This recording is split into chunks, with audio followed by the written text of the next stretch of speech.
이제 아이들이 운동장에서 놀다 보면은 굉장히 자주 다칠 수 있어요. 그러다가 한 아이가 멍이 들은 겁니다. 그런데 부모님끼리 싸움이 벌어지신 거예요. 돈 내놔라. 한쪽에서는 못 준다. 밤 11시에 선생님에게 전화가 와서 이걸 해결해 달라. 고소하겠다. 또 학교 폭력으로 신고하겠다. 담임 교사는 죄도 없는데 계속 양쪽 부모로부터 또 압박을 받으셨다고 해요.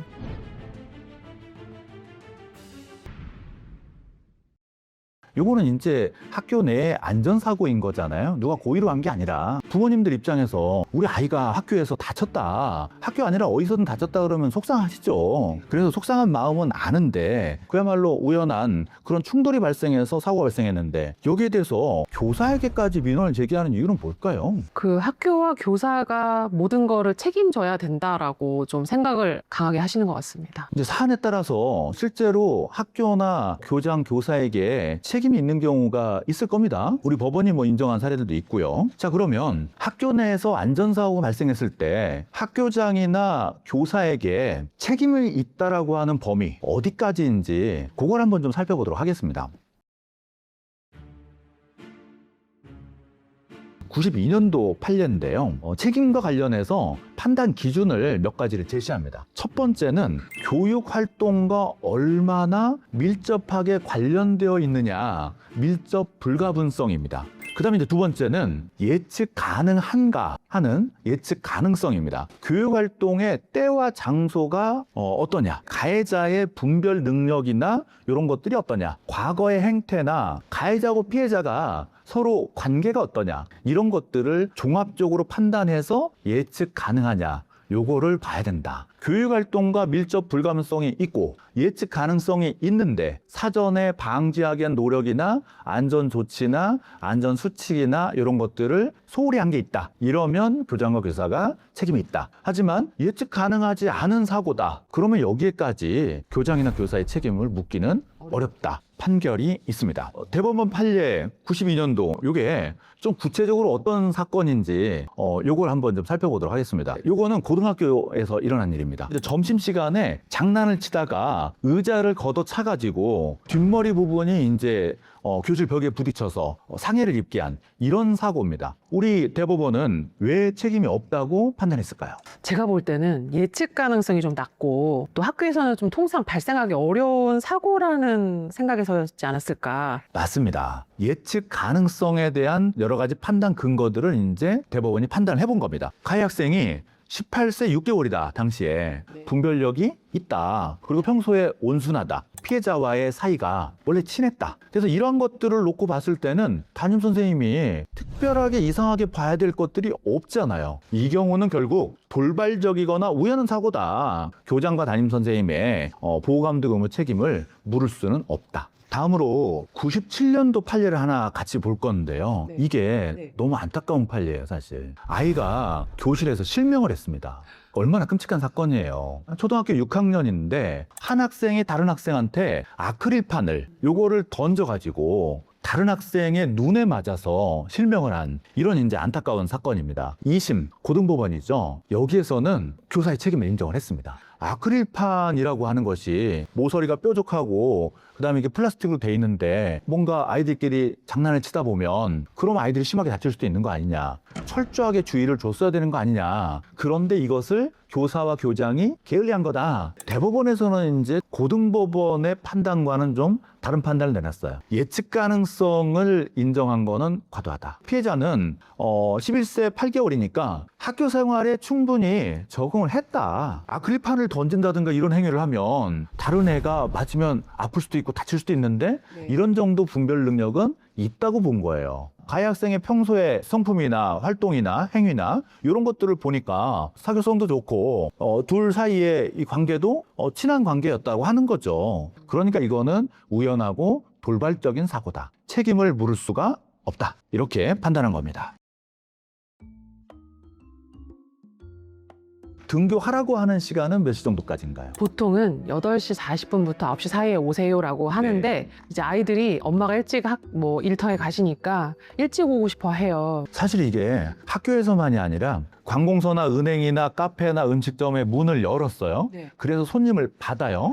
그러면 관리 책임 따릅니다. 간혹 그런 경우 있어요. 식당에 가니까 지금 뭐 음식을 준비하고 계신 것 같아요. 아니 그러면 저기 아직 시작 안 하셨으면 저희가 좀 먼저 들어가서 앉아 있으면 안 될까요? 사장님은 어떻게 해요? 못 들어오게. 못 들어오게 하세요. 영업을 시작을 안 했다는 얘기는 그 주인 입장에서는 음식만 준비 안 된 게 아니라 아직 손님의 안전과 관련된 것도 준비가 안 된 거예요. 그런데 들어왔다가 사고가 발생한다. 그러면 이제 관리 책임이 따르거든요. 학교랑 비슷하네요. 네. 저희 학교는 교장 선생님께서 아이들이 이제 어쩔 수 없이 일찍 오는 아이들이 있으니까 도서실이나 또는 이런 상담실이나 이런 네. 장소를 마련해서 아이들이 일찍 와서 책을 읽을 수 있도록 네. 좀 안전하게 네. 그렇게 지도하시기도 합니다. 그렇게 되면 이제 그 공간에는 누군가를 배치하는 거죠. 그렇죠. 네. 한 분이 좀 책임지고 계시는 경우가 많죠. 네. 그런 여건이 안 된다 그러면 정해진 시간에 오시라고 하고 네. 그리고 그때 문을 열어주는 게 맞습니다. 이런 안전사고들이 이제 계속 발생하고 학교나 교사의 책임 문제가 계속 불거지니까 네. 이제 학교들도 그런 조치를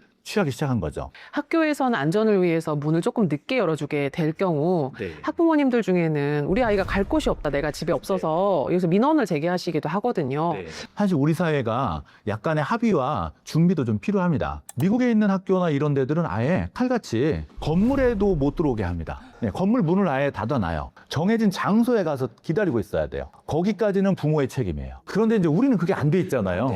제도나 정책은 안 따라오고 또 학부모님들의 요구는 있고 안전사고 발생 시에 또 우리 선생님들 그런 책임 문제가 발생하면 안 되니까 도서실이라든가 상담실이라든가 어떤 특정 공간 하나를 열어주고 교직원분 한 분을 배치를 해가지고 이 아이들을 좀 안전관리를 할 수 있게 이제 이런 방식을 현실적으로 좀 쓰고 계신 것 같아요.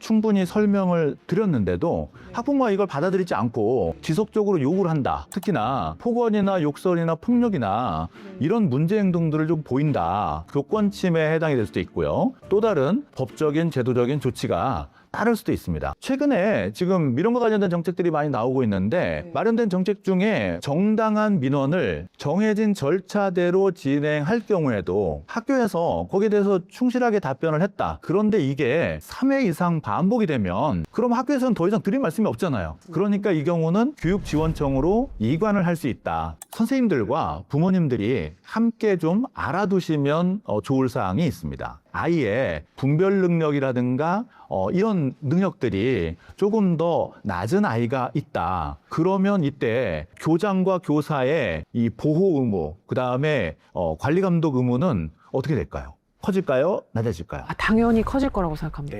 그 다음에 이제 아이가 평소 생활에 전혀 이제 문제가 없고 학교 생활에 잘 적응하고 있고 이렇다고 하면 교사나 교장 선생님의 책임은 어떻게 될까요? 좀 더 덜해지겠죠.